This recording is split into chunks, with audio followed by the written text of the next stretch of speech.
Hello everyone. Today we talk about how to fix the app of Waze. We will go to settings,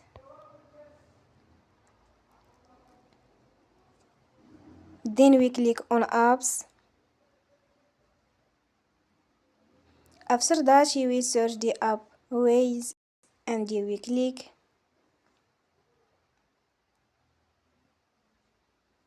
They will on for stop.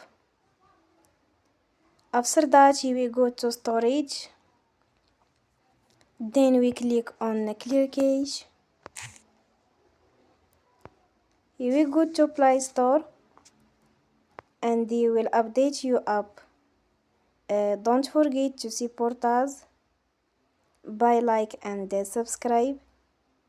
See you next time and thank you for watching.